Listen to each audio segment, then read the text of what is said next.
Recording. सबको मेरा नमस्कार। आज हम व्यक्ति और समाज पे जो चर्चा चल रही है उसी को सही रखेंगे। जो आज का कोटेशन है वो है 5030 से लेकर 5042 तक। जो जिन मुद्दों पर, जिन बिंदुओं पर हमें चर्चा करनी है, मैं उसको पहले आपके सामने रख देता हूँ। पहला जो बिंदु है वो है भारतीय संविधान द्वारा व्यक्ति, परिवार और समाज के बीच समन्वय स्थापित करने के प्रयासों की समीक्षा। दूसरा है लोकतंत्र, इस्लाम, ईसाईयत और साम्यवाद के प्रभाव में परिवार और समाज व्यवस्था की स्थिति। तीसरा है आरंभिक राजनेताओं के राजनीतिक दृष्टिकोण में परिवार और ग्राम व्यवस्था की भूमिका। और चौथा है प्राकृतिक व्यवस्था के सशक्तिकरण में हमारा योगदान। तो ये है वो चार बिंदु जिन पे हम चर्चा करेंगे। जो पहला बिंदु है वह कहता है कि भारतीय संविधान ने आजादी के बाद व्यक्ति, परिवार और समाज के व्यक्ति और समाज के बीच जो संबंध है उसको कैसे प्रभावित किया। ये जो इशू है इसमें हमें ये देखना है कि भारतीय संविधान ने व्यक्ति, समाज और परिवार के बीच में जो संबंध है उसमें कोई सकारात्मक भूमिका नहीं निभाई, बल्कि उसकी भूमिका नकारात्मक ही रही। जब संविधान बना उस वक्त जो हमारे संविधान सभा में थे, या जो हमारा संविधान है वो कहीं ना कहीं इम्पोर्टेड था, आयातित था। हमने जो पश्चिमी सभ्यता है उन्हीं देशों के संविधान का हमने नकल किया। वहां पे पश्चिम में जो परिवार, समाज और व्यक्ति की जो धारणा है वो हमारे यहाँ से बिल्कुल भिन्न है। जब हमने उनके आदर्शों पर उसको तोड़ना शुरू किया, उनको रखना शुरू किया, तो इससे अव्यवस्था फैल गई। यहाँ पे एक बात देखने लायक है कि हमारे यहाँ व्यक्ति, परिवार, समाज और राज्य के अधिकारों की स्पष्ट सीमाएं हैं। चारों के अधिकार निश्चित हैं, लेकिन हमारे यहाँ दिक्कत ये रही कि हमारे संविधान ने इन सारी बातों पे ध्यान नहीं दिया। जो भारतीय समाज, जो हमारी संस्कृति है, सभ्यता है, उस पे ध्यान नहीं दिया, बल्कि उन्होंने जो पश्चिमी देशों के संविधान है या जो उनकी मानसिकता मानसिकता थी उसी के रूप तैयार किया। इससे हमारा जो समाज है उसमें अव्यवस्था ही फैली। इससे हमें नुकसान ही हुआ। एक बात और आती है जो इसका दूसरा बिंदु है लोकतंत्र, इस्लाम, ईसाईयत और साम्यवाद के प्रभाव में परिवार और समाज व्यवस्था की स्थिति।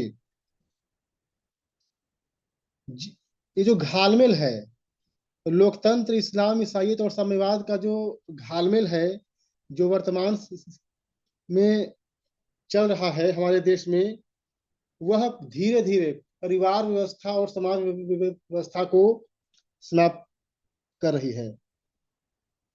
आज हालत ये है कि हमारे यहाँ परिवार और समाज जो जो कमजोर है, जो आज कमजोरी है उसकी, वो पहले कभी नहीं रही। अब जो इस्लाम साम्यवाद, लोकतंत्र ने हमारे परिवार पे, हमारी संस्कृति पे, हमारे समाज पे हमले करने शुरू किए। और दुर्भाग्य यह है कि जो हमारी शासन व्यवस्था है, जो हमारा संविधान है, हमें उसी के अनुसार ही चलना है। जो चीज हमारे खिलाफ है ये जानते हैं, परंतु बाध्यता यह है कि हमें उसी के अनुसार चलना है। इसका उपाय भी नहीं है। और इसने जो हमारी व्यवस्था है, जो हमारा जो हमारी संस्कृति है, उसको पूरी तरह से खत्म किया। अब जैसे कि उदाहरण देता हूं, साम्यवाद है। साम्यवाद ने नारीवाद के नाम पर, दलितवाद के नाम पर, अल्पसंख्यकवाद के नाम पर जो यहाँ की व्यवस्था है उसको छिन्न भिन्न किया। जो कानून बन रहे हैं, चाहे वो विवाह के मामले में हो, या उत्तराधिकार के मामले में हो, या संपत्ति के मामले में हो, वो सारे वामपंथी दृष्टि से बनते हैं, जो कि हमारी परंपरा के अनुकूल नहीं है। इससे क्या होता है कि जो हमारी जो व्यवस्था है, जो हमारी परंपरा है, वो प्रभावित होती है। उदाहरण के लिए, हाँ, हिंदू संस्कृति में तलाक नहीं था। तलाक या डिवोर्स शब्द नहीं था। लेकिन 1957 में ये डाला गया, डिवोर्स या तलाक। जब ये डाल दिया गया तो यहाँ हिंदुओं में बात बैठ गई कि हम तलाक भी दे सकते हैं। तो इसने धीरे धीरे ही हम हमारी जो विवाह संस्था है उसको प्रभावित किया। जो या जो हमारे कानून है, दहेज एक्ट है, या इसके अलावा घरेलू हिंसा के मामले में जो कानून है, वो भी वामपंथी विचारधारा से ही प्रेरित है। और ये जो जितने भी कानून हैं, ये सभी हमारे परिवार व्यवस्था और समाज व्यवस्था को कहीं ना कहीं नुकसान पहुंचा रहे हैं। इस्लाम, ईसाइयत भी धर्मांतरण के माध्यम से, लव जिहाद के माध्यम से जो हमारी संस्कृति है उसको तहस नहस कर रहा है। अब हम आते हैं, जो तीसरा बिंदु है वह है प्रारंभिक राजनेताओं के राजनीतिक दृष्टिकोण में परिवार और ग्राम व्यवस्था की भूमिका। ये बहुत ही महत्वपूर्ण बिंदु है। जो हमारे प्रारंभिक राजनेता रहे,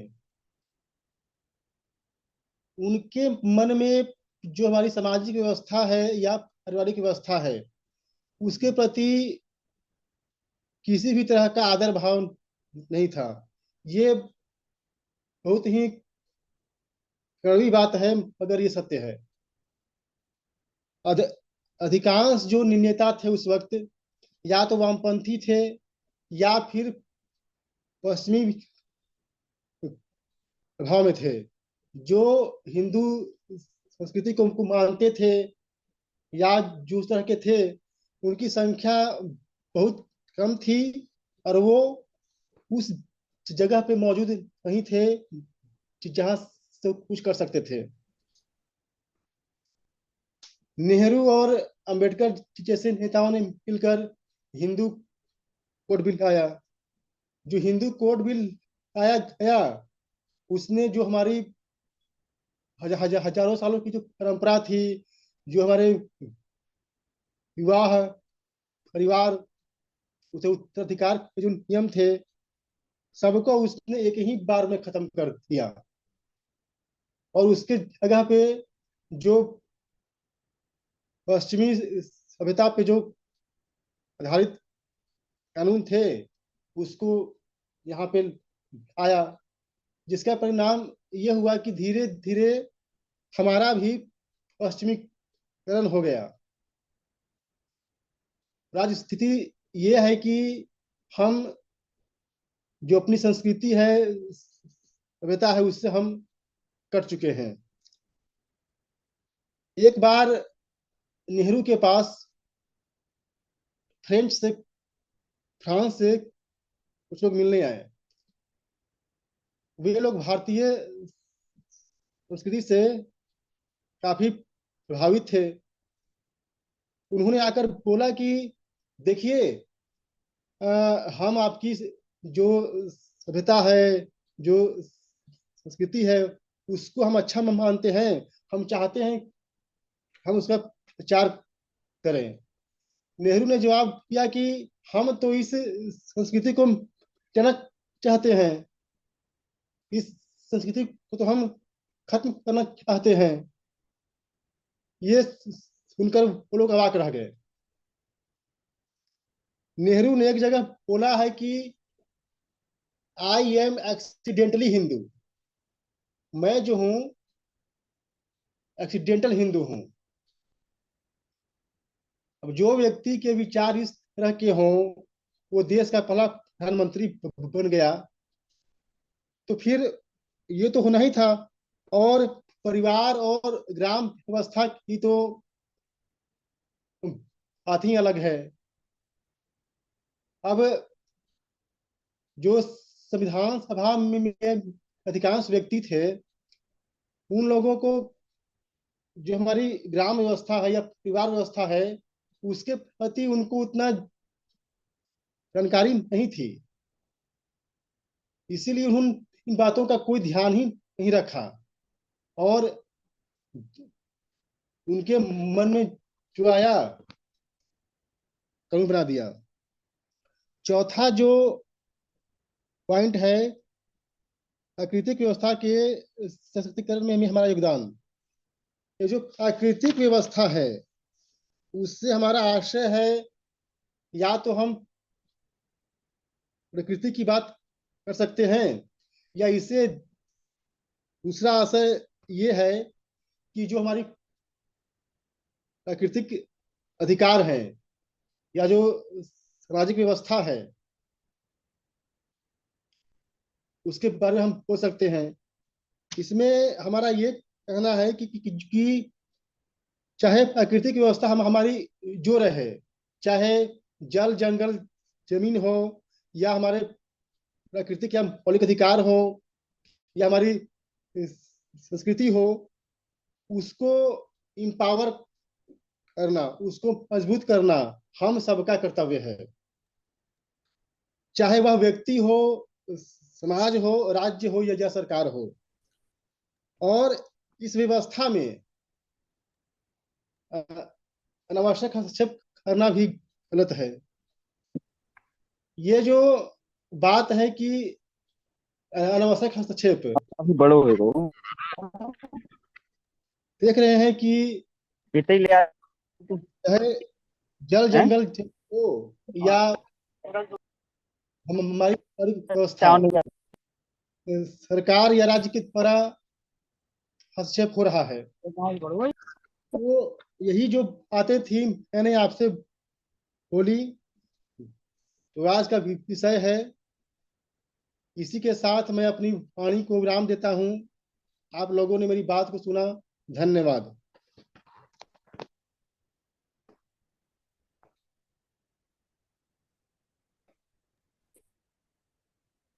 धन्यवाद विपुल जी। और कोई भाई अपनी बात रखे?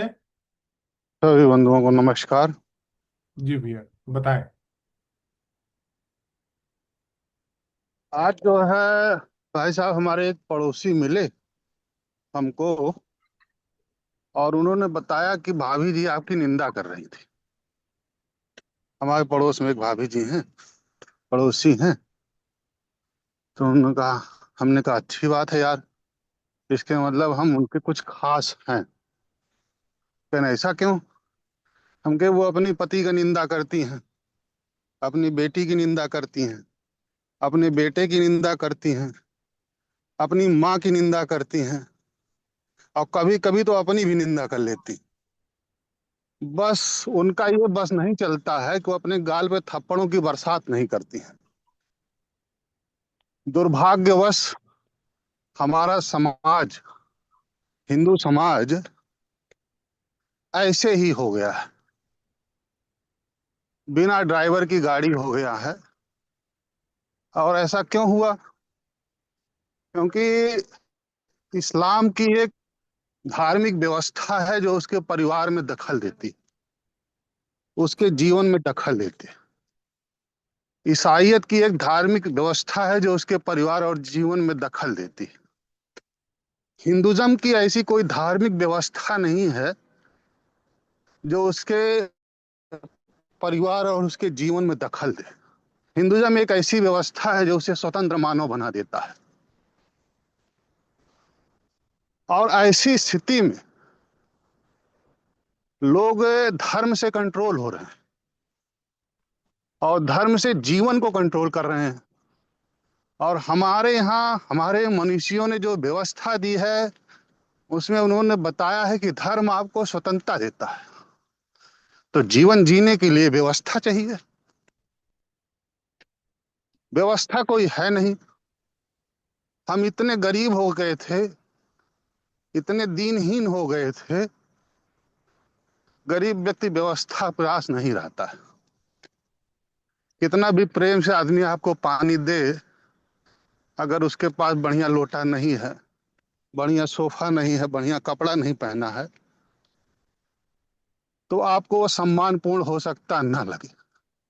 लेकिन अच्छे कपड़ों में अच्छी जगह पर बैठ के आपकी तरफ पैर करके अगर आदमी कोई आपको पानी दे दे, तो कभी कभी लोग सौभाग्य समझ लेते। ऐसी स्थिति परिस्थिति में हिंदुज्म की जो व्यवस्था है, जीवन जीने की व्यवस्था, वो खत्म हो गई थी। हमारे यहाँ परिवार टूट रहे हैं। क्यों? क्योंकि हमारी जो आर्थिक और जो मकान और जमीन है वह बंटवारों में बढ़ती चली जा रही है। स्वतंत्रता एक इकाई के रूप में बढ़ती चली जा रही है। नेहरू जी ने जो इसमें व्याप्त बुराइयां थी कि परिवार का एक सदस्य जो बड़े बेटे का बड़ा बेटा होता था वही पूरी जमीन का मालिक होता था, बाकी लोग उसके घर और जमीन में रह तो सकते थे लेकिन हिस्सा नहीं होता था। फिर ऐसी व्यवस्था आई कि बड़े बेटे को ज्यादा हिस्सा मिलता था, छोटे को थोड़ा हिस्सा मिलता था। ये सब ऐसी व्यवस्थाएं थे जिसमें दोष था, जिसे आज भी लोग मानना नहीं चाहते। और इन सबको खत्म कर दिया गया, नई व्यवस्था लागू नहीं हुई। आज की जो नई व्यवस्था है उसके हिसाब से परिवार का रजिस्ट्रेशन होना ही चाहिए। परिवार में लोकतंत्र होना चाहिए। परिवार के लोगों को मिल बैठ के अपना मुखिया चुनना पड़ेगा, अपना ग्राम देवता, अपना घर के देवता को चुनना पड़ेगा। और इस तरीके से जब हम संपत्ति में प्रत्येक व्यक्ति को अधिकार देंगे, उसके अधिकार माता पिता से नहीं होंगे, हर इकाई को एक हिस्सा मिलेगा, तो परिवार को एक व्यवस्था मिलेगी, परिवार टूटेगा नहीं। आर्थिक बेईमानी या आर्थिक जरूरत परिवार को टूटने की कगार पे पहुंचाते हैं। अब इस व्यवस्था को लोग अपना नहीं रहे हैं। वह सिर्फ कभी नेहरू की बुराई करेंगे, कभी अंबेडकर की बुराई करेंगे, कभी पाश्चात्य संस्कृति की बुराई करेंगे, कभी अंग्रेजों की बुराई करेंगे, जबकि इन लोगों से इनसे कोई लेना देना है नहीं। वो लोग बहुत अच्छे से अपना जीवन जी रहे हैं। बहुत सारे लोग जो पाश्चात्य संस्कृति संस्कृति करके ढोल बजाते हैं, शायद वो अपने कभी जीवन में पश्चिम जा ना पाए, या उनकी एक दो पीढ़ी भी नहीं जा पाएगी। तो उन्हें पता भी नहीं चलेगा और इस तरीके से वो गाली देते रह जाएंगे। जरूरत हमको है कि हमें अपनी समाज में एक व्यवस्था देना पड़ेगा, क्योंकि हम किसी धार्मिक व्यवस्था के गुलाम नहीं है। धर्म हमारे व्यवस्था नहीं दे रहा है। तो जब व्यवस्था देंगे तो आपका परिवार और समाज सुचारू रूप से व्यवस्थित चलेगा। बिना व्यवस्था दिए, बिना ड्राइवर के आप कह रहे हैं गाड़ी सही नहीं चल रही है। धन्यवाद। अभी एक बात कही गई कि पहले के परिवार में जो बड़ा भाई था उसी हिस्सा था और बाकी का नहीं था। ये बहुत ही गलत बात लिख गई है। ऐसा कभी नहीं था।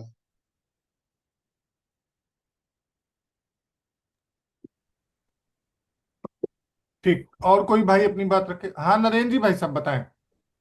हाँ चलिए, मैं पढ़ रहा था जो मसौदा है कोटेशन का, अभी उस पर नजर डाल रहा था। पहली जो इंस्ट्रक्शन है उस,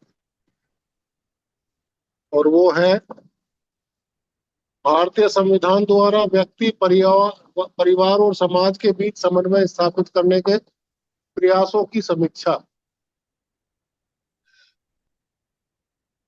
दो तीन बात मन में पैदा होती है।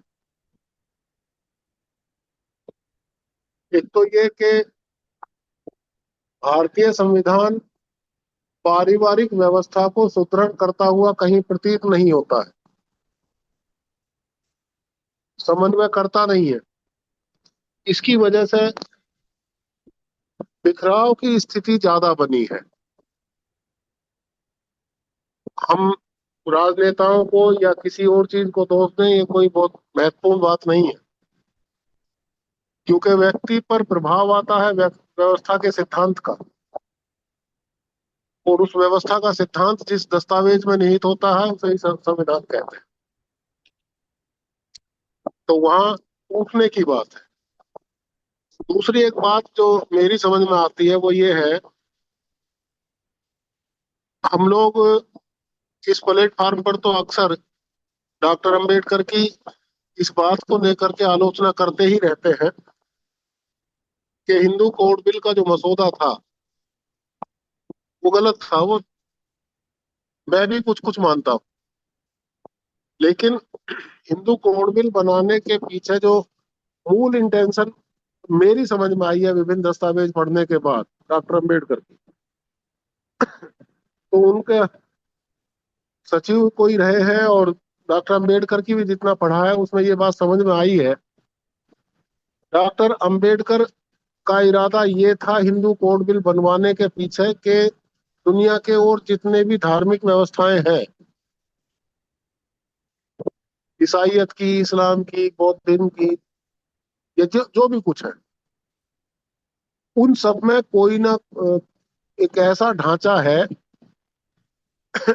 जो उसके अनुयायियों को एक केंद्रीयकृत व्यवस्था में बांधता है।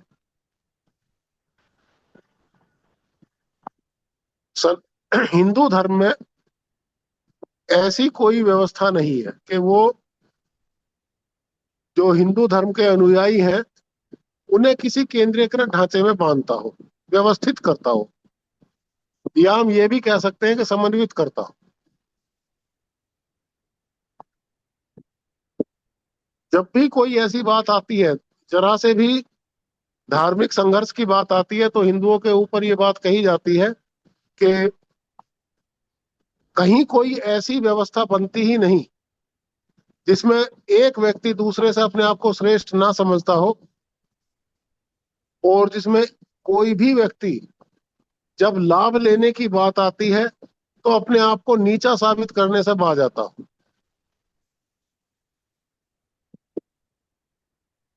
ये बात मुझे डॉक्टर अंबेडकर की जो धारणा रही और जो समाज की स्थिति है समझ में नहीं आती कि भाई ये घालमेल क्या है। जैसा कि उस कानून को बनाने का इरादा था, मैं ये तो समझ पाया कि अगर हिंदू कोड बिल जैसा कोई कानून बनता तो हिंदू समाज की स्थिति भी इस्लामिस्टों के जैसी या क्रिश्चियनों के जैसी या दूसरे संगठनवादी धर्मों के लोगों के जैसी 60-70 साल में कुछ ना कुछ जरूर हो जाती, या हिंदुत्व में भी उतनी कट्टरता आ जाती जितनी की दूसरी जगह पर है। अगर कोई सांगठनिक ढांचा इस प्रकार विकसित हो जाता। अक्सर इस प्लेटफॉर्म पर एक बात और उठती है, ज्ञानेंद्र जी ने कई बार उठाई, कि अभी तक हमने, आदमी ने समाज को व्यवस्थित करने के लिए कोई ढांचा तय नहीं किया, मतलब कोई ऐसे कानून नहीं लिखे कि जो समाज की कोई आकृति तय हो सकती हो। दरअसल में ये जो धर्म व्यवस्थाएं हैं, ये सारी की सारी इसलिए विकसित हुई हैं कि उन्हें समाज से ऊपर सिद्ध करके ये तय करने की कोशिश की गई है कि समाज इनके आधार पर एक आकृति पा जाए। लेकिन अनेक प्रकार के धर्म पैदा हो गए दुनिया में परिस्थितियों के अनुसार, उन्हें जैसे तैसे करके वो जो भी कुछ उनका इरादा होता है वो यही होता है कि पूरी दुनिया इस सिद्धांत के अनुसार, इस्लाम के अनुसार या हिंदू के अनुसार व्यवस्थित हो जाएगी, समन्वित हो जाएगी। होता नहीं। भारत का संविधान भी बनाया गया तो उसमें भी जिस परिवार व्यवस्था का मूलतः विरोध किया गया और फिर समाज के सामने घोषित किया गया कि ये परिवारों को समन्वित करेगा, समाज को समन्वित करेगा, ये बात कुछ समझ में नहीं आती कि एक ही मामला दो दिशाओं में जाएगा और दोनों दिशाओं में ठीक बात साबित कर देगा, कुछ समझ में नहीं आता कि ऐसा हो कैसे सकता है। ये बात अब जितनी आगे बढ़ती जा रही है उतनी ही समाज के लिए एक बुरा परिणाम सामने लाती जा रही है। दो बातें और भी मेरी समझ में आई हैं भारतीय समाज की स्थिति देखते हुए। ये देखने में आया है कि भारत में वास्तव में ही प्राचीन काल से परिवार व्यवस्था का कोई अस्तित्व रहा और उसके आधार पर पूरे सामाजिक रचना हुई। लेकिन विदेशी संस्कृतियों का प्रभाव जब भारत पर आया तो भारत में जो कुटुंबवाद था उसकी तुलना हमने, जब फारस के लोग भारत में आए, जब तुलना करते हैं, समझने की कोशिश करते हैं, तो वहां से जो कबीला संस्कृति आई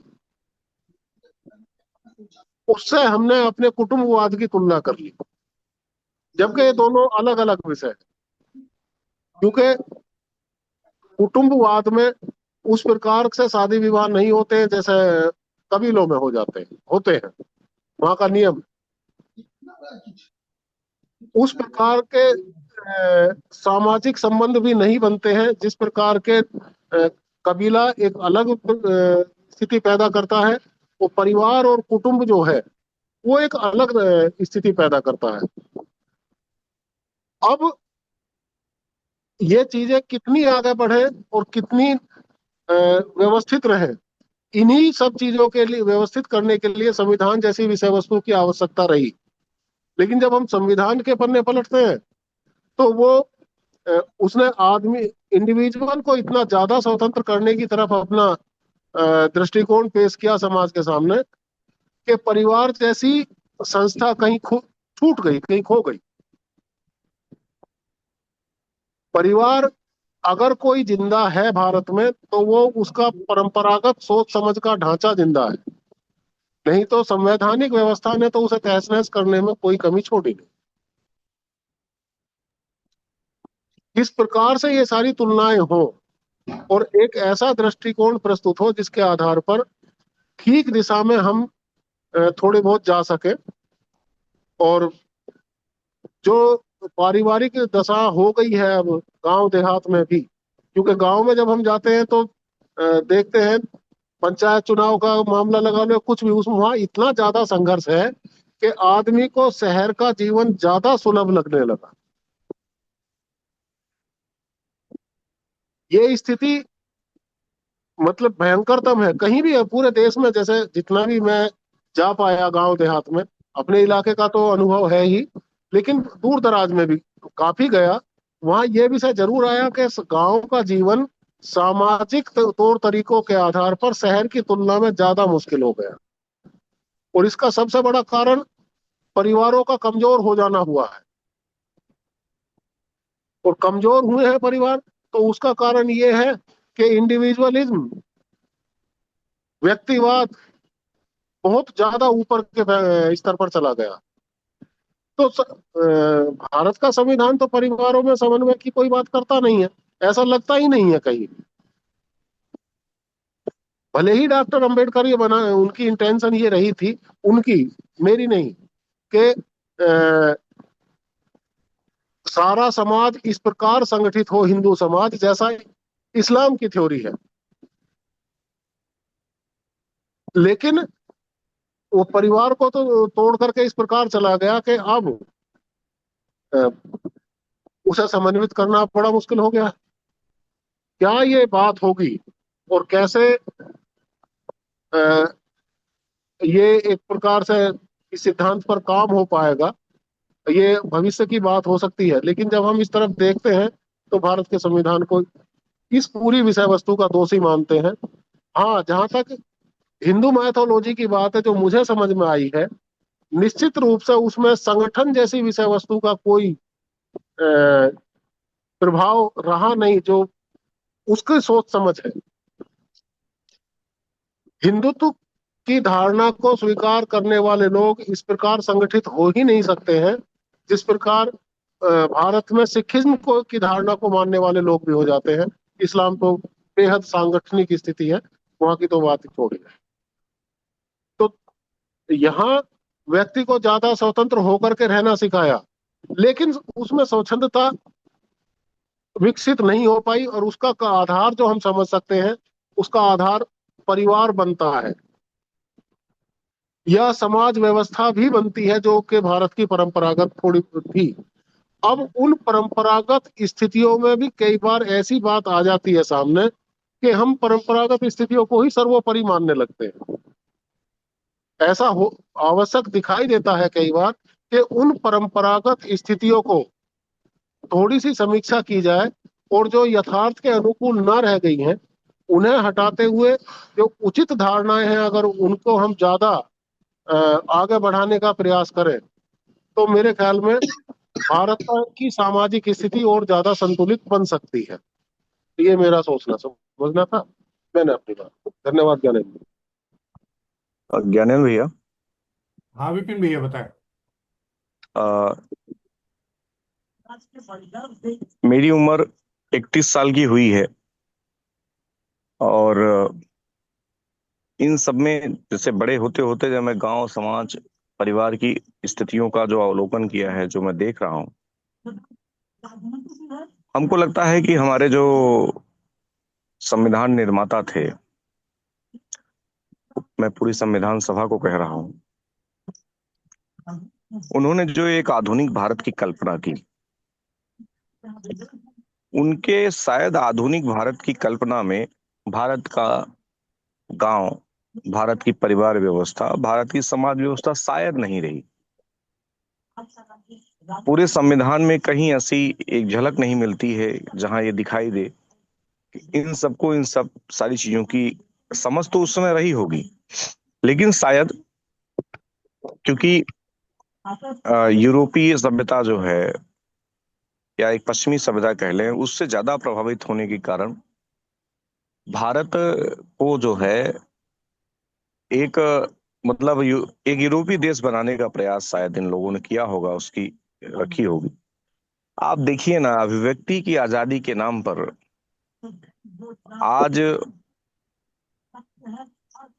तमाम पार्टियों के लोग, अन्य संगठनों के लोग कैसे वर्ग विद्वेष की बात कर रहे हैं।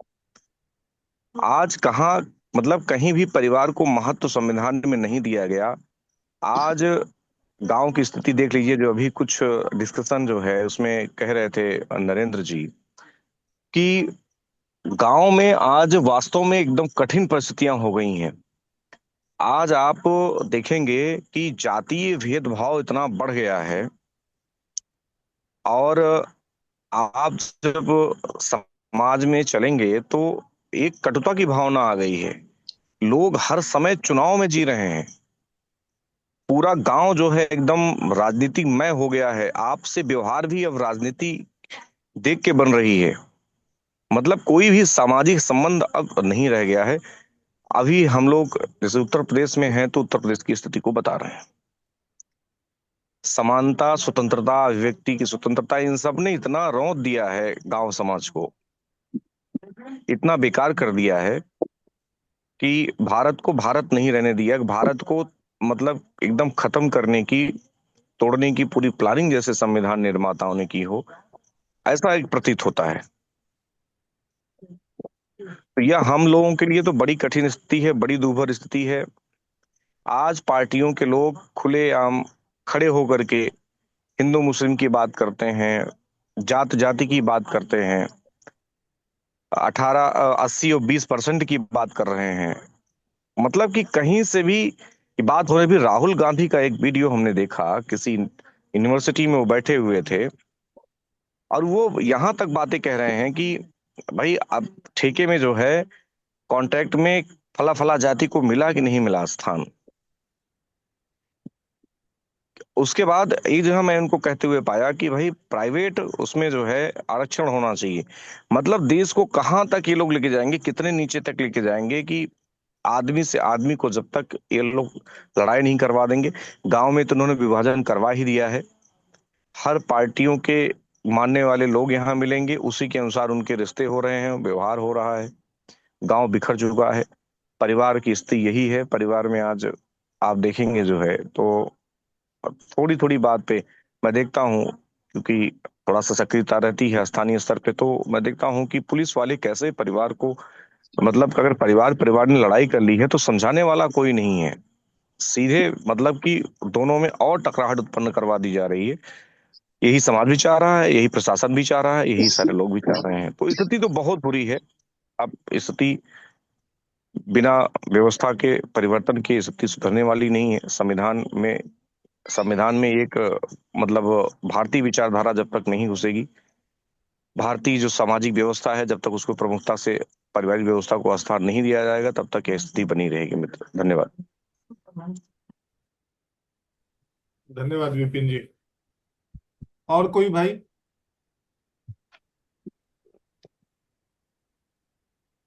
मैं कुछ अपनी बात कहता हूँ इस विषय पर। हम चिंता कर रहे हैं कि संवैधानिक व्यवस्था, जो संविधान भारत को दिया गया, या जिस संविधान के द्वारा आज हम रूल्ड हो रहे हैं, जिस संविधान को हमारी सहमति मिली है कि वह हम पे रूल करे, वह संविधान किन परिस्थितियों में बना, इस पर भी हमें बहुत गंभीरता से विचार करना चाहिए। मैं पढ़ रहा था, मुझे दिखा हीगल का द्वंद्ववाद। हीगल जहां ये कहते हैं कि समाज का विकास बिल्कुल एक सीधी रेखा में नहीं हुआ है, तमाम तरह की परिस्थितियां बनती हैं, उन तमाम तरह की परिस्थितियों में तमाम तरह के निर्णय लिए जाते हैं और बिल्कुल बेतरतीब सा समाज विकसित होता है। इस सिद्धांत को बाद में मार्क्स ने भी स्वीकार किया, लेकिन जो हीगल कहना चाह रहे थे उसको मार्क्स ने सीधे नकार दिया। हीगल का यह कहना था कि व्यक्ति को संचालित करने के लिए, या यह कह लीजिए कि व्यवस्था को संचालित करने की आप जो भी व्यवस्था बना रहे हैं, वह समय के साथ अस्थाई नहीं रहेगी, उसको बदलना होगा। और यही बात नरेंद्र जी ने अनेकों बार इन हमारी मीटिंगों में यह बात कही। आप कोई भी एक सीधी रेखा में नहीं खींच सकते। यहाँ पे जहां हीगल ये कह रहा है कि एक कोई उद्देश्य शक्ति, हालांकि वह स्पष्ट नहीं है, भारतीय दर्शन से हीगल का परिचय नहीं हुआ है, भारतीय दर्शन को नहीं समझ पा रहे हैं हीगल, इसलिए कह रहे हैं कोई एक सुपर नेचुरल पावर है। वो ये नहीं समझ पा रहे हैं कि वो सुपर नेचुरल पावर जिसको कह रहे हैं, वास्तव में वो समाज है और हमारी विविधता है। हमारी विविधता ही हमारी विशेषता रही है। इस बात को हीगल देख तो रहा है लेकिन समझ नहीं पा रहा है। वो कह रहा है कोई एक सुपर नेचुरल पावर भी है, एक आत्मा जैसी स्थिति भी है जो समाज को संचालित करने के लिए, व्यक्ति को संचालित करने के लिए उत्तरदायी है। और इसी एक लाइन को जो हीगल कह रहे हैं, उसी एक लाइन को मार्क्स ने काटा है। मार्क्स ने कहा कि ऐसी कोई अस्तित्व दिखाई नहीं देता, इसलिए उसका हमारे जीवन पे कोई प्रभाव नहीं होता। एक व्यक्ति प्यासा है, वह व्यक्ति प्यासा है कि नहीं प्यासा है या सामने वाला अंदाजा नहीं लगा सकता, इसलिए प्यास का कोई मूल्य नहीं है। ये मार्क्स कह रहे हैं। हीगल कह रहा है नहीं, व्यक्ति को अगर प्यास लगी हुई है तो यह वह व्यक्ति जानता है कि उसको प्यास लगी हुई है। उसकी भी एक उसको भी एक महत्व मिलना चाहिए, उसकी भी व्यवस्था में योगदान होना चाहिए। इसी समस्या का समाधान करने के लिए परिवार व्यवस्था का एक, परिवार नामक एक व्यवस्था बीच में जोड़ी गई, जो व्यक्ति के अंतस को, यानी व्यक्ति की आत्मा को, या यह कह लीजिए कि व्यक्ति के जो अंतरंग विषय हैं, जिनको कि अंतःकरण कहते हैं, मन बुद्धि चित्त अहंकार इत्यादि तमाम बातें हैं, वो उस चक्कर में हम नहीं जाएंगे। लेकिन व्यक्ति का एक अंतःकरण भी है जो व्यक्ति को संचालित करने के लिए बहुत महत्वपूर्ण बिंदु, बहुत महत्वपूर्ण भूमिका निभाता है। उस अंतःकरण को मार्क्स ने नकारा, और मार्क्स के प्रभाव ने 1920 के आसपास जो विश्व का माहौल बना, प्रथम विश्व युद्ध, द्वितीय विश्व युद्ध, इन सब ने मार्क्स के विचार और साम्यवादी विचारों को, समाजवादी विचारों को विश्व में जिस तरीके से स्थापित करने की कोशिश की, वह एक आज वर्तमान समय में हम देख रहे हैं कि व्यक्ति के अंतःकरण को नकार करके बहिरंग ही सिर्फ उसको बाहर से ही संचालित करने के जितने भी प्रयास किए जा रहे हैं, व्यक्ति अंदर से टूटता जा रहा है, बिखरता जा रहा है।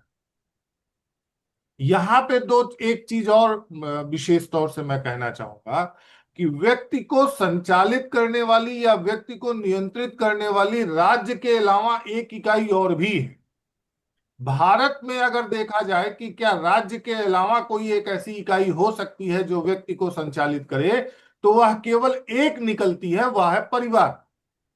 जबकि अन्य देशों में या अन्य सभ्यताओं में राज्य के अलावा व्यक्ति को नियंत्रित करने वाली इकाइयां हैं, वह अभी भी काम कर रही है, चाहे वो वेटिकन से काम कर रही हो, चाहे वो तुर्की से काम कर रही हो, चाहे वो पाकिस्तान से काम कर रही हो, चाहे वो एक मजहब की उम्मा से संचालित हो रही है।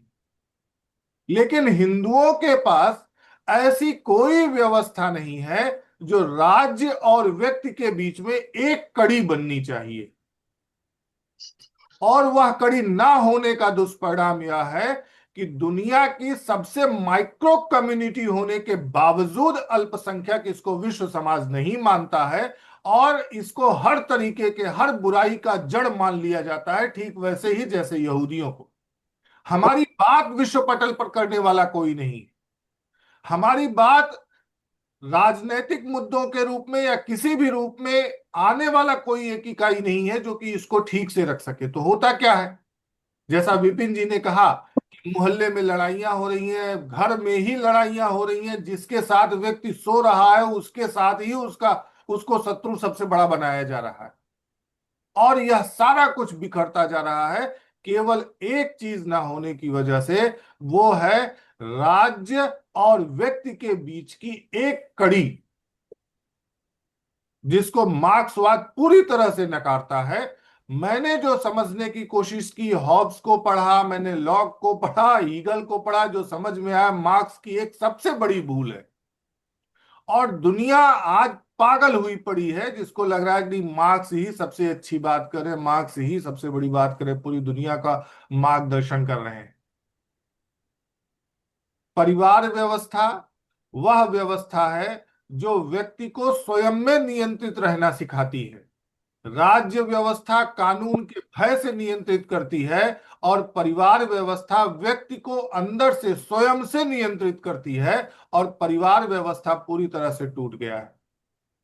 रही बात संवैधानिक व्यवस्था का या वर्तमान संविधान का परिवारों के महत्व को लेकर के तो जैसा मैंने समझने की थोड़ा सा खोजने की आज दिन में कोशिश की थी, तो मुझे लगा कुछ नीति निर्देशक तत्वों में लिखा तो है, लेकिन नीति निर्देशक तत्वों में लिखने का मतलब सिर्फ यही है कि सब्जवाद ख्याली पुलाव एक बना दिया गया है। जो वास्तविकता के धरातल पर उतरेगा कि नहीं उतरेगा ये भी कहना बहुत कठिन काम है। 2 मिनट अगर है तो मैं कुछ और कहना चाहता हूँ ज्ञानेंद्र जी, नहीं है तो हाँ नरेश जी, कहिए कहिए। देखिए, हीगल मार्क्स की बुनियाद बताया जाता है, अनेक विद्वानों ने कहा, पढ़ने के लिए मिला, लेकिन जो कुछ उन दोनों ने कहा वो उनकी जगह है। मैं आपसे भी चर्चाओं में ये बात रही, मूलतः समाज एक तरल की तरह, अगर देखा जाए समाज किसी भी दिशा में बहे, व्यवस्था की आवश्यकता इसलिए नहीं है कि उसे नियंत्रित कर दे, व्यवस्था की आवश्यकता इसलिए केवल है कि उसे उस परिस्थिति में प्रबंधित कर दे जिस तरफ वो बह रहा है, बस। अगर व्यवस्था समाज को नियंत्रित करने की बात करती है तो फिर स्वतंत्रता का दमन हो जाता है। मार्क्स जो दृष्टिकोण देता है, धर्म व्यवस्थाएं दूसरी जो भी हैं, जो दृष्टिकोण देती हैं व्यवस्था का, और जो राज्य मतलब जो राज्य था, सरकार थी पुराने टाइम में राजाओं की, वो जो जिस दृष्टिकोण पर काम करता था वो केवल समाज को नियंत्रित करने की बात करते थे, व्यवस्थित करने की कहीं कोई बात ही नहीं है। उसी पैटर्न पर वे तमाम व्यवस्थाएं आज भी चल रही हैं। समाज को नियंत्रित किया जाए, समाज को बिल्कुल रेखा खींच दी जाए कि इसके बाहर नहीं जा सकते हैं। असल बात यह है कि भारत में जो परिवार व्यवस्था जन्मी, वो परिवार व्यवस्था समाज के उस तरल स्वरूप को एक प्रकार से प्राकृतिक आधार पर व्यवस्थित करने का एक तरीका रहा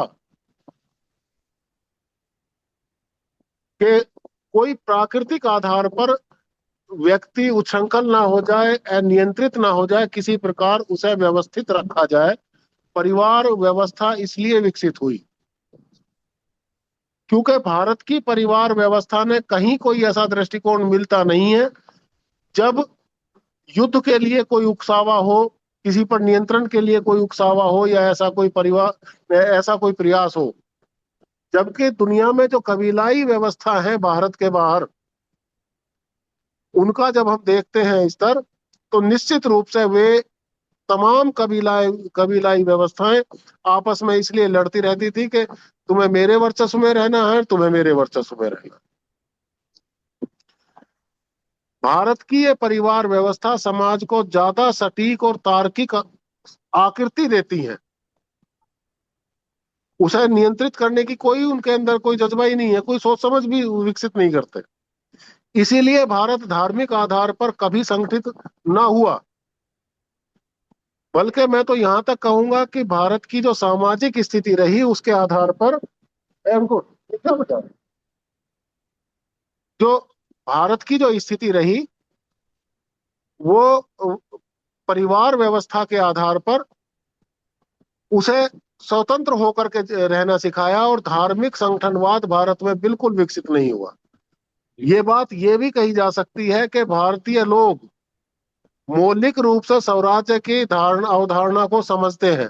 जब वो अपनी माइथोलॉजी में डूब करके बात करते हैं तो वो उनके अंदर एक जज्बा पैदा होता हुआ दिखाई देता है, एक धारणा विकसित होती हुई दिखाई देती है कि वे प्राकृतिक रूप से स्वराज्य की अवधारणा को चरितार्थ कर रहे। बाहरी संस्कृतियों का दुष्प्रभाव ये रहा जो आज हमारे सामने है। हमने जो भारतीय फिलॉसफी है उसके आधार पर जब हम व्यवस्था के बारे में सोचते हैं तो निश्चित रूप से भारतीय धर्म संस्कृति में संगठन का कोई स्थान नहीं है, और यह भारतीय धर्म संस्कृति का गुण है, अवगुण नहीं है। भारतीय जनमत के अंदर अगर संगठनवाद का अभाव है, उसके मानसिक अवधारणा में, तो ये भारतीय जनमत का गुण कहा जाना चाहिए, अवगुण नहीं। अवगुण का दुष्परिणाम तो दुनिया भुगत रही है, कहीं इस्लाम का, जी जी जी। कहीं साम्यवाद का, कहीं दूसरी जगहों का, दूसरे सांस्कृतिक विचारधाराओं का, दूसरी सांगठनिक विचारधाराओं का। लेकिन हम उस धारणा का, उस बुनियादी धारणा का उतना विचार विमर्श उस पर नहीं कर पाए, दब करके रह गई कहीं। धन्यवाद। राजेश प्रजापति जी कुछ कहना चाह रहे हैं, बताएं। भाई साहब, मैं 1 मिनट में एक लाइन में तो बोलूंगा विपिन जी की बात पर। लगभग हमारा इनका विरोध तो रहता ही है, लेकिन आज मैं इस चीज को बता दूं कि राहुल गांधी जितना द्वेष फैला पा रहे हैं वो तो फैला ही रहे हैं, लेकिन विपिन जी भी जो है यह बात करके उस द्वेष को हवा देते हैं। ये चाहते हैं कि जैसे कांग्रेस के समय में 40 साल तक प्रधान से लेकर प्रधानमंत्री तक एक ही जाति के लोग रहते थे, वैसे आगे भी चलता रहे। आज जब बैकवर्ड का प्रधानमंत्री हुआ है, SC ST का राष्ट्रपति हुए हैं, तो और शायद विषय विषयांतर जैसा हो रहा है। पच नहीं रहा है। और हाँ, जो है, हम लोग राजेश जी की बात ले ले। दो लोग हैं, मंगला प्रसाद जी और राजेश जी, तो राजेश जी की बात ले ले। बस 1 सेकंड, इनको बल्कि ये कहना चाहिए कि राहुल गांधी जब सरकार में थे, 50 साल तक कांग्रेस सरकार में थी, तब उन्होंने क्यों नहीं आरक्षण दिया? बिल्कुल तब उन्होंने ठोके में क्यों नहीं हक दिया? ठीक बात। आज आज उसका विरोध न करके उनको उन 50 सालों का हवाला देना चाहिए। धन्यवाद। राजेश जी भाई साहब बताएं। जी भैया, सभी को प्रणाम।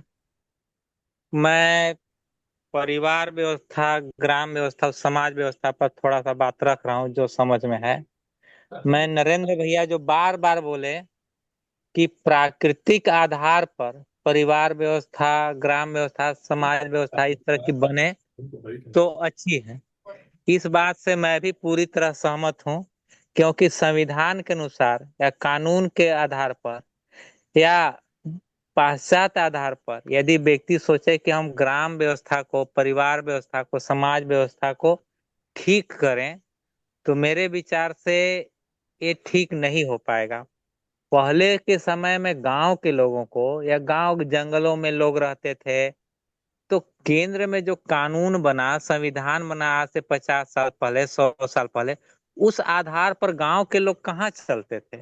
उनको तो एक भी कानून का ज्ञान नहीं था, शिक्षा नहीं था, तो कानून का और संविधान का ज्ञान कहाँ, और उसके अनुसार चलते कहाँ थे?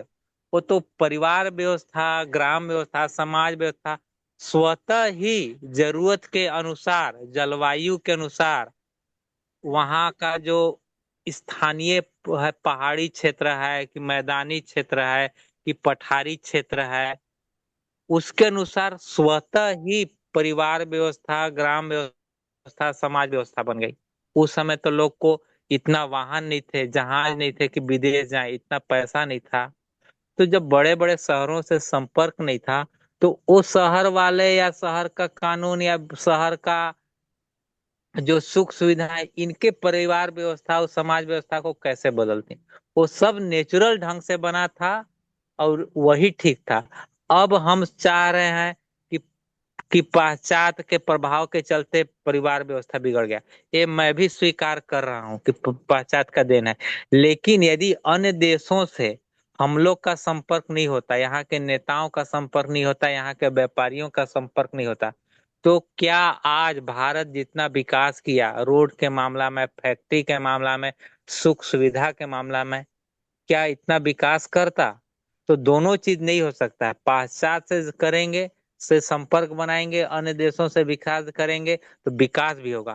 केवल हम अपने प्राकृतिक और पुराने चीज को पकड़े रहेंगे तो पुरानी परिवार व्यवस्था, ग्राम व्यवस्था, समाज व्यवस्था तो रहेगी, लेकिन विकसित नहीं रहेगी। और विकसित नहीं रहेगी तो हम पिछड़ जाएंगे। बस। और एक चीज ये भी है, एक चीज और मैं कहना चाहता हूँ कि व्यक्ति कोई सोच ले कि हम परिवार व्यवस्था, ग्राम व्यवस्था, समाज व्यवस्था को बदल दें, तो मुझे नहीं लगता है कि इतना जल्दी परिवर्तन होगा, लेकिन इतना जरूर लगता है कि मुनि जी का जो प्रयास है, या फिर थोड़ा सा जो संविधान कानून से प्रयास है, इस प्रयास से परिवार व्यवस्था, ग्राम व्यवस्था, समाज व्यवस्था को कुछ सुधारा जा सकता है। लेकिन इसके विपरीत भी मैं एक चीज देख रहा हूं कि आज के समय में हर देश इतना अस्त्र शस्त्र को बढ़ाने में लगा हुआ है, अपनी सुरक्षा को देखते हुए और चीजों को देखते, इतना भोग विलास को लोग पकड़ रहे हैं। तो जब इसको पकड़ेंगे तो परिवार व्यवस्था और ग्राम व्यवस्था अच्छा कैसे बनेगा? वो तो ऑटोमेटिक खत्म सा हो जाएगा। तो कुछ विकास की होड़ ने परिवार व्यवस्था, ग्राम व्यवस्था, समाज व्यवस्था को बैकअप तोड़ दे दो। दिया, मैम के पास होगा, तोड़ दिया। और मुझे तो ऐसा समय आता है कि प्रकृति एक समय ऐसा स्थिति लेगी धीरे धीरे कि ऑटोमेटिक इतना अस्त्र शस्त्र बन रहे हैं, तो जितना जरूरत होगा एक अच्छे परिवार व्यवस्था, ग्राम व्यवस्था, समाज व्यवस्था के लिए युद्ध में, उतना अतिरिक्त इंसान, मानव जाति समाप्त हो जाएगा। जरूरत भर रहेंगे लोग, ऑटोमेटिक परिवार व्यवस्था, ग्राम व्यवस्था, समाज व्यवस्था सब ठीक ठाक हो जाएगी। बस मैं इतना ही कह के अपनी वाणी को विराम देता हूँ। धन्यवाद। मंगला प्रसाद जी बताएं थोड़ा सा। हाँ, नमो नमो नमः। जी नमो नमो। अ, संविधान के दृष्टि से व्यक्ति, परिवार और समाज क्या क्या जो है कि रूपरेखा है, इस पर मैं कुछ कहूँगा। तो जहाँ तक मैं समझ रहा हूँ, संविधान में समाज और परिवार के प्रति कुछ भी आयाम नहीं रखा गया है। वह मात्र व्यक्ति के बारे में रेखांकित करता है, जबकि परिवार अपने आप में सबसे महत्वपूर्ण इकाई है। देखा जाए, संसार के सभी व्यक्ति जो है कि उनका पालन पोषण, रक्षण और शिक्षा दीक्षा परिवार से ही संपादित होता है। और संसार में, जगत में ऐसी कोई व्यवस्था नहीं है जो कि परिवार के जैसा सुख सुविधा और सहारा देने वाली कोई अन्य संस्था हो सकती है। लेकिन दुर्भाग्य से संसार की किसी भी राजनीतिक पार्टी ने या लोकतंत्र ने या सरकार ने परिवार को रेखांकित नहीं करती है, या परिवार को इकाई की मान्यता के रूप में कुछ ऐसा स्वीकृति हमें नहीं दिखाई पड़ता है। परिवार, जहाँ तक समझता हूँ, आज जो भी यदि हम समरसता या समानता या व्यक्ति के अधिकारों की बात करते हैं, वह परिवार से अधिक महत्वपूर्ण है। परिवार में ही सब चीजें व्यवस्थित हो जाती हैं। आज देखा जाए, जो भारत की जो पारिवारिक व्यवस्था थी, आज भी कोई विशेष ज्यादा फर्क नहीं पड़ा। और देखा जाए, हमारे देश की सबसे बड़ी ताकत जो है कि पारिवारिक व्यवस्था का जो मॉडल है वही है। दुनिया में कहीं देखा जाए तो कहीं 70%, 80%, 65% तलाक की दर है विकसित देशों में। भारत में मात्र 1% है। वह परिवार व्यवस्था की देन है। यदि भारत में 52% शाकाहारी है तो इसके पीछे पारिवारिक व्यवस्था का, शिक्षा दीक्षा का जो प्रभाव रहा है उसके कारण से ही है। और परिवार व्यवस्था पर जितना हमें फोकस करना चाहिए, प्रकाशित करना चाहिए, उतना हमारे ख्याल से कोई उसका 1% भी जो है कि प्रकाश नहीं दिया जा रहा है परिवार व्यवस्था को लेकर के। हालांकि कुछ कथावाचकों में परिवार के बारे में, पति पत्नी के बारे में या ऐसे उनके संस्कार के बारे में कुछ प्रकाश डालते हैं, लेकिन हम सामाजिक तौर पर और प्रचार तंत्र के स्तर पर, लोकतंत्र के स्तर पर, राजनीति के स्तर पर परिवार के अधिकारों के लिए कोई मुद्दा बना ही नहीं है। और ऐसा नहीं है कि परिवार व्यवस्था को बल देने का मतलब कि पुरानी परंपराओं को ही अपनाया जाए या उन परंपराओं को अपनाया जाए जो रूढ़िवादी है। परिवार अपने आप में आधुनिक व्यवस्थाओं को भी अपना सकता है, ऐसी बात नहीं है, लेकिन परिवार का अपना एक अस्तित्व एक पूर्ण रूप से स्वीकार करना चाहिए शासन सत्ता को। कोई व्यक्ति का अपना कोई व्यक्ति, किसी भी व्यक्ति को मैं देखता हूँ, समाज जितने व्यक्ति चाहे राष्ट्र में हो चाहे कहीं भी हो, उसका अपना कोई स्वतंत्र अस्तित्व नहीं है। माता पिता जन्म देते हैं, माता पिता उसको पालन करते हैं, उसको बड़ा करते हैं और पुनः वह व्यक्ति माता पिता बनता है, वह पति बनता है, पत्नी बनती है। तो मूलतः परिवार के ही सापेक्ष मनुष्य का इर्द गिर्द संपूर्ण जीवन है। लेकिन फिर भी यह भारी विसंगति क्यों है? यह आज का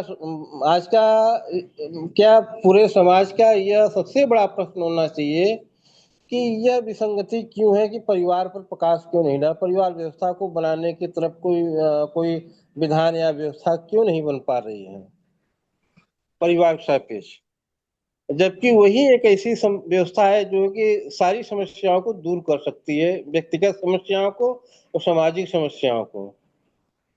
और परिवार के द्वारा जो व्यवस्था समाज से जुड़ती है या देश से जुड़ती है, वो अपने आप में देश की ताकत तो अपने आप परिवार व्यवस्था से ही मिलती है।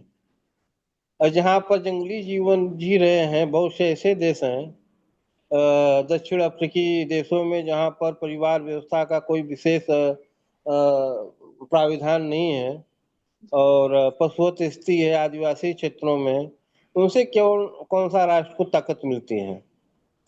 ऐसा नहीं है।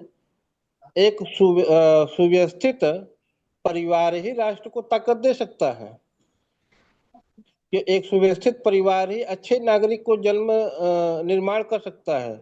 एक सुव्यवस्थित परिवार ही योग्य से योग्य व्यक्ति को, समाज को, देश को दे सकता है।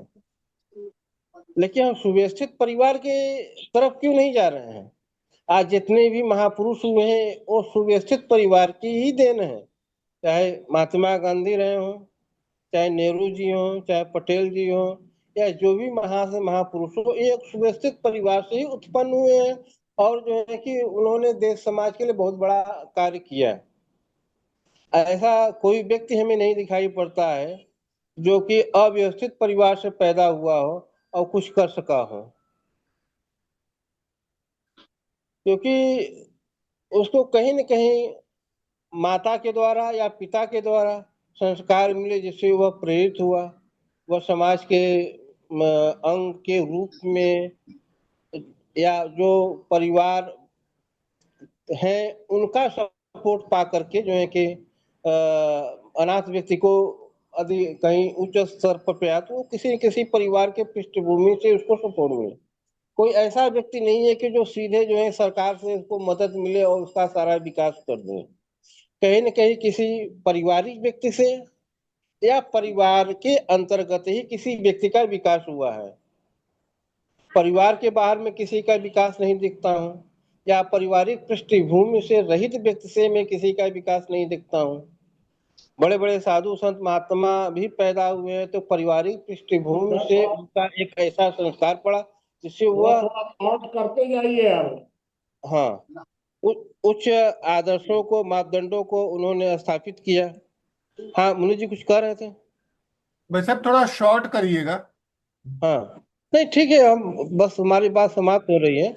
अब बस यही व्यवस्था के लिए मैं जोर देता हूँ कि हम सब लोगों को मिल करके परिवार व्यवस्था के प्रति अधिक से अधिक चिंतन करें, उस पर अधिक से अधिक प्रकाश डालें और उसको अधिक से अधिक प्रमुखता से उसके मुद्दा के रूप में स्थापित करने का प्रयास करें।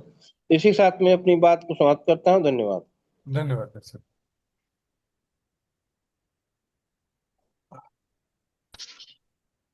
मुनि जी अब आपका कमेंट ले लें। बताइए ज्ञानेंद्र जी। बाबा आपका कमेंट ले लें, आप बोलिए बाबा। चलिए, तो एक बात आपको ये बता दें कि हम लोग इस चर्चा को अभी परिवार वाली जो परिवार समाज व्यक्ति, इसको और भी 2-3 दिन चलेगी। इस पर बहुत विस्तार से हम लोग चर्चा करेंगे। आपको एक बात हम जानकारी ये दे दें कि भारत में या हिंदुओं में हिंदुत्व को संगठन नहीं माना गया है, मंच माना गया है। व्यक्तियों का समूह जो समाज है, उस समाज की परिभाषा ये अंबेडकर, नेहरू, इन लोगों ने समाज की परिभाषा बदल दी। भारत जो था वो भारत में समाज था, परिवारों का, गांवों का संघ, और इन लोगों ने कर दिया उसको जातियों और धर्मों का संघ। तो परिणाम क्या हुआ? संविधान से गांव बाहर हो गए, परिवार बाहर हो गए, धर्म और जात घुस गए उसके अंदर। अब ये धर्म और जाति के घुस जाने के कारण सारी समस्याएं पैदा हुई हैं। नहीं तो परिवार, गांव ये संगठित इकाई थे, ये धर्म और जात का झगड़ा ही नहीं पैदा होता। फिर तो यह एक माने सोचने की बात है कि संविधान में परिवार, गांव को निकाला गया और धर्म और जाति को उसमें घुसा दिया गया। ये तो बात हो ही गई है, सब लोग बताए हैं कि संविधान में परिवार नाम की कोई चीज है ही नहीं। गांव को भी बहुत बाद में राजीव गांधी के कार्यकाल में गांव को भी भूमिका मिली। हमारी जो व्यवस्था थी, परिवार व्यवस्था, गांव व्यवस्था, यह व्यक्तियों के संस्कारों से चलती थी, कानून से नहीं चलती थी। दुर्भाग्य ये हुआ कि हमने संस्कारों वाले कार्य को, हम लोगों ने नहीं, हमारी संवैधानिक व्यवस्था ने संस्कारों के महत्व को छोड़ दिया और कानूनों के महत्व को स्थापित कर दिया। हर जगह उन्होंने कानून घुसा दिए। परिणाम क्या हुआ कि व्यक्ति की स्वतंत्रता भी अस्त व्यस्त हो गई। पहले परिवार जब बनते थे तो एक व्यवस्थित इकाई होती थी और परिवार सबकी सहमति से चलते थे, किसी कानून से नहीं चलते थे। अब आपने परिवार में कानून घुसा दिया, परिवार को संवैधानिक अधिकार नहीं दिया, गांव को संवैधानिक अधिकार नहीं दिया और कानून उसके अंदर घुसा दिया। और जबकि धर्म और जाति को इन लोगों ने संवैधानिक अधिकार दे दिया। अब ये कानूनी और संवैधानिक ये मामला अलग से कभी हम लोग चर्चा करेंगे। भारत में समस्या कहाँ पैदा हुई कि हमारी भारत की संवैधानिक व्यवस्था में पश्चिम का लोकतंत्र, साम्यवादी देशों का साम्यवाद और मुस्लिम देशों का इस्लाम, इन तीनों की खिचड़ी बन गया हमारा संविधान। हमारी उस समय की परिस्थिति रही होगी वो एक अलग विषय है, क्या परिस्थिति थी कभी चर्चा होगी उस पर। मैं उस पर यह नहीं कह रहा हूं कि जानबूझकर गलती की गई, लेकिन यह बात तो सही है कि हमारा संविधान बनाने में सबकी खाली नकल की गई और भारत को छोड़कर, ये एक कमजोरी रही है। तो बना किसमें? पश्चिम का लोकतंत्र, मुस्लिम देशों का इस्लाम और साम्यवाद, और तीनों की खिचड़ी बना करके आपने एक संविधान बना दिया। यही आकर के मामला कुछ मेरे हिसाब से तो गड़बड़ाया। जो परिवार व्यवस्था थी, इसमें था परिवार और समाज, इसमें था व्यक्ति का स्वशासन। व्यक्ति कहीं गुलाम नहीं था, तो व्यक्ति का स्वशासन, परिवार और समाज का अनुशासन, और तब राज्य का शासन, इस तरह का संतुलन था। अब स्वशासन खत्म हो गया, सरकार ने स्वशासन दिया ही नहीं, समाज व्यवस्था को तोड़ दिया, परिवार व्यवस्था को तोड़ दिया, तो अनुशासन भी नहीं रहा। अब सारा काम सरकार करने लग गई, तो सारा काम सरकार करेगी तो कर ही नहीं पाएगी, क्योंकि सरकार की भूमिका बहुत विशेष परिस्थिति में होती थी। जैसे गाड़ी चल रही है, तो गाड़ी में ब्रेक इमरजेंसी के लिए होता है, विशेष परिस्थिति के लिए होता है। ऐसा थोड़ा होता है कि हमेशा ब्रेक लगा ही रहेगा। अगर ब्रेकें लगा रहेगा तो गाड़ी आगे कैसे बढ़ेगी? तो इन लोगों ने ब्रेक लगा के छोड़ दिया उसको। अब आप एक्सीलेटर दबाते रहिए, बड़ी मुश्किल से थोड़ा मोड़ा बढ़ गए तो बढ़ गए, नहीं तो कोई बात नहीं है। ये एक समस्या पैदा हुई। समाज को पहले, परिवार और समाज को बहिष्कृत करने का अधिकार था, दंड देने का अधिकार नहीं था। जब भारत गुलाम हुआ मुसलमानों का, तब मुसलमानों ने कहा कि समाज को दंड देने का अधिकार, समाज संसार कर सकता है। तो धीरे धीरे भाई, यहाँ तो 50 साल में संस्कार बदल जाता है, उन लोगों ने तो कई सौ वर्षों तक किया। तो हमारे अंदर दंड की भी भावना पैदा हो गई। अब आ गए अंग्रेज। अंग्रेजों ने कहा ये दंड, समाज दंड नहीं दे सकता, समाज बहिष्कार भी नहीं कर सकता है, समाज नाम की कोई चीजें नहीं है, व्यक्ति है और सरकार है बस। साम्यवाद में तो व्यक्ति भी नहीं है, केवल सरकार है। लोकतंत्र में व्यक्ति और सरकार दो माने जाते हैं। ये जो माने घपला हुआ, इसका हम लोग परिणाम देख रहे हैं वर्तमान समय में। यह बात सही है कि परिवार ही सहजीवन की पहली पाठशाला है। अब जब परिवार व्यवस्था ही छिन्न भिन्न हो गई, तो व्यक्ति के अंदर सहजीवन की ट्रेनिंग कहाँ से होगी? हुई ही नहीं। परिणाम हुआ उसका कि व्यक्ति के संस्कार प्रदूषित होते चले गए,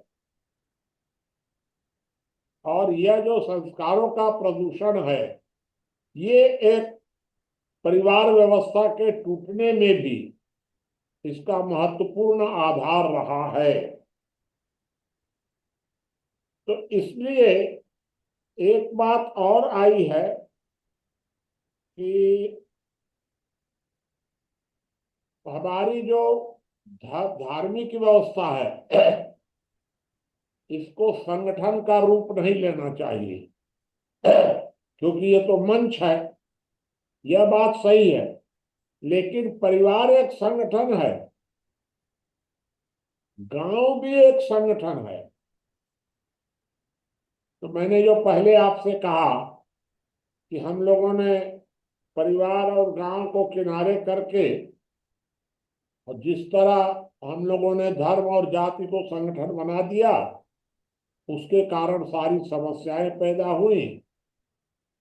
अब हमारे सामने सिर्फ एक मार्ग है, और वो मार्ग हमारे सामने यही है कि हम पश्चिम के लोकतंत्र, इस्लाम का संगठनवाद और साम्यवाद, इन सब से थोड़ा थोड़ा किनारा करके हम धीरे धीरे परिवार व्यवस्था को सशक्त करें, गांव व्यवस्था को सशक्त करें, लोक स्वराज्य, लोकतंत्र की जगह लोक स्वराज्य को धीरे धीरे लाने का प्रयास करें, तो हमको लगता है कि समस्या सुलझ सकती है। ये मेरा इस तरह मानना है। एक जगह और आपको बताऊं, जब भारत में अंग्रेज आए थे तो अंग्रेजों ने परंपरागत परिवार व्यवस्था में ज्यादा हस्तक्षेप नहीं किया था, थोड़ा थोड़ा शुरू किया था। कुछ सती प्रथा, कुछ बाल विवाह, कुछ और कुछ करके परिवार व्यवस्था में हस्तक्षेप शुरू कर दिया था अंग्रेजों ने, लेकिन ज्यादा नहीं किया था। ज्यादा हस्तक्षेप हुआ है स्वतंत्रता के बाद, और उसमें भी स्वतंत्रता के बाद हस्तक्षेप करने में पंडित नेहरू की जितनी भूमिका रही है वो बहुत ज्यादा नहीं रही है, अंबेडकर की भूमिका बहुत ज्यादा रही है। मैं आपको एक एक जानकारी दे देता हूं। जब पूरा देश स्वतंत्रता की लड़ाई लड़ रहा था तो 1946 में 46 में एक चिट्ठी, गुप्त चिट्ठी लिखी गई भारत से। अंबेडकर ने चिट्ठी लिखी अंग्रेजों को। उस समय 1946 में जब संविधान बनना शुरू हो रहा था या हो गया था, 46 में संविधान बनना शुरू हो गया था। अंबेडकर संविधान सभा के सदस्य थे। अंबेडकर ने चिट्ठी लिखी अंग्रेजों को, अंग्रेज सरकार को, कि हमारे दलितों ने आपकी सरकार को भारत में बनाए रखने में बहुत मदद की है, इसलिए आपका यह कर्तव्य है कि आप हमारे दलित समुदाय को विशेष महत्व दें। और उसमें यह भी लिखा है कि आपको चाहिए कि आप अधिक से अधिक दलितों को अपनी सेना में भर्ती करें। लिखा कर गया है 46 में कि आप अपनी सेना में भर्ती करिए, हम आपके प्रति वफादार हैं। ये चिट्ठी लिखी गई है, और मैं कोई मतलब संघ का या किसी का लिखा हुआ आपको नहीं बता रहा हूं। मैं आपको जो बता रहा हूं आप जिम्मेदारी से बता रहा हूं कि ये चिट्ठी लिखी गई। किसको लिखी गई वो भी पता है, किस तारीख को लिखी गई वो भी पता है। और इसलिए मैं आपको बता रहा हूं कि ऐसे ऐसे देश में इस तरह के लोग हमारे संविधान निर्माता हो गए, बताइए।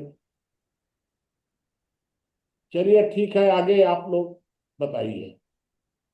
ये विषय भी और चलेगा आगे। कोई बात आप लोग कहिए, पूछिए, अभी समय है।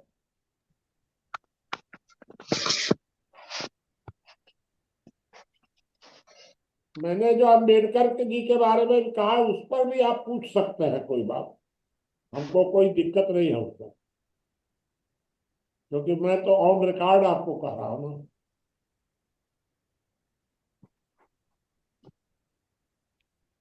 और भाई अपनी बात कहें, किसी को कुछ कहना हो या कुछ पूछना हो तो कह सकते हैं। कोई बात श्रीकांत जी नहीं बोले हैं आज तक कुछ नहीं।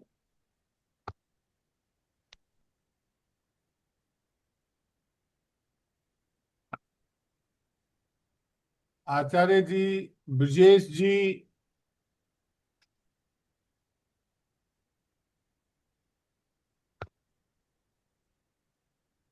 मैं जो है परिवार व्यवस्था को आगे बढ़ाता हूँ, कोई नहीं बोल रहा है तो। जी भाई सर। बाबा, परिवार की व्यवस्था जो है हमारे समाज में वर्णवाद के रूप में उपलब्ध थी, और वर्णवाद को जो है तहस नहस किया गया जब अंग्रेजों द्वारा नौकरों द्वारा शासन किया गया इस देश में। नौकर कह लीजिए या शूद्र कह लीजिए, तो वो शूद्रवाद का प्रथम दौर था, और धीरे धीरे उस चीज को बढ़ाया ही गया। और आज जो समय है, ये नौकरों द्वारा संचालित व्यवस्था है। यहाँ तक कि लोग विचार भी नौकरी की तरह कर रहे हैं, किताब भी नौकरी की तरह लिख रहे हैं। कोई दलित चिंतक है, कोई सवर्ण चिंतक है, मतलब वो पैसे के लिए लिख रहे हैं। यह जो शूद्रवाद का दौर चल रहा है, इसने समाज को एकदम से तहस नहस कर दिया। परिवार टूट गए, ठीक है। कोई व्यवस्था नाम की चीज रह नहीं गई समाज में, सारी व्यवस्थाएं मिट गई। नहीं, आपका बा- कोई प्रश्न भी है इसमें? बाबा एक प्रश्न मेरा है। आप प्रश्न बताइए। जिस कालखंड में आप बता रहे हैं बाबा कि काशी राम जी ने ऐसा पत्र लिखा कि शूद्रों ने बहुत आपकी मदद की है, उसी हाँ, कालखंड में गांधी जी भी पत्र लिखते थे, योर फेथफुल सर्वेंट, आपका विश्वास पात्र नौकर। यह भी तो गांधी जी के पत्रों में मिला हुआ। अभी कुछ दिन पहले नहीं, सुप्रीम कोर्ट ने भी टिप्पणी गांधी की जी थी इस ने पर। गांधी जी ने ये कहीं नहीं लिखा है कि हमने आपको यहाँ बनाए रखने में मदद की है। ये तो बात कहीं नहीं आई है। गांधी जी हमेशा, आप ये बताइए कि स्वतंत्रता संघर्ष में अंबेडकर जी का क्या योगदान रहा है? जी जी जी। अंबेडकर जी का, कम्युनिस्टों का, संघ का, और एक और जिन्ना का, इन चारों का कहाँ कौन सा योगदान रहा? 42 से शुरू हुआ है। गांधी जी का आंदोलन 42 से शुरू हुआ, 47 तक चला, 5 साल। वह उनका बहुत बड़ा योगदान ये रहा था। अंबेडकर तो उस समय छोटे नेता थे, उनसे सीनियर नेता मंडल जी थे जो पाकिस्तान चले गए थे। अंबेडकर तो चुनाव जीत भी नहीं पा रहे थे, वो तो विकल्प के रूप में मंडल पे खड़े हुए। मंडल जी का जो था योगदान भारतीय स्वतंत्रता का योगदान, समाज में यदि विद्रोह ना हो तो स्वतंत्रता मिल जाए। और सामाजिक विद्रोह को रोकने के लिए मंडल ने यह बात बहुत ही दृढ़ता के साथ कही कि हम दलित गांधी के साथ हैं, भारत के साथ हैं, अंग्रेजों के साथ नहीं, हम स्वतंत्रता चाहते हैं। जोगेंद्रनाथ मंडल का ये स्टेटमेंट बड़ा फेमस स्टेटमेंट है। ठीक कहा आपने। चलिए, और कोई बात किसी की हो तो बताइए, नहीं तो कल का विषय बताइए। बाबा कल का विषय आप ही कुछ लाइन खींच दीजिए। नहीं, विपुल जी बाबा, बता सकते हैं ना? हाँ विपुल जी बाबा, बताइए। बाबा। हाँ बताइए। हाँ, हाँ, हमने जो विषय कल का रखा है वो है 5050 से लेकर 5059 तक। और जो मैंने 4 पॉइंट्स रखे हैं वो मैं बोल देता हूँ। पहला पॉइंट है व्यक्ति और समाज एक दूसरे के पूरक और समन्वयक हैं। जो दूसरा पॉइंट है समाज के व्यवस्थित संचालन में धर्म की भूमिका। जो तीसरा पॉइंट है व्यक्ति के 3 प्रकार, सामाजिक, असामाजिक और समाज विरोधी। और जो जो चौथा है अपनी क्षमता के अनुसार ही व्यक्ति को संकल्प लेना चाहिए। ये है 4 पॉइंट जिस पे हम कल चर्चा करेंगे। देखिए, आज का जो विषय था वो था व्यक्ति, परिवार और समाज। कल का विषय जो आप बता रहे हैं ये है व्यक्ति और समाज। व्यक्ति और समाज का दोनों का अंतर संबंध कैसा है और कैसा होना चाहिए। हाँ, व्यक्ति और समाज इतने तक है, कल वाले में परिवार व्यवस्था शामिल नहीं है। हाँ, हाँ, ठीक है, ठीक है। और फिर कोटेशन नंबर बता रहे हैं 5050 से 5059 तक। हाँ सर, हाँ। हाँ, ठीक है, तो अब समाप्त करिए ज्ञानंद जी। जी बाबा, जी बाबा। सभी का जुड़ने के लिए बहुत बहुत आभार। कल फिर नए विषय के साथ।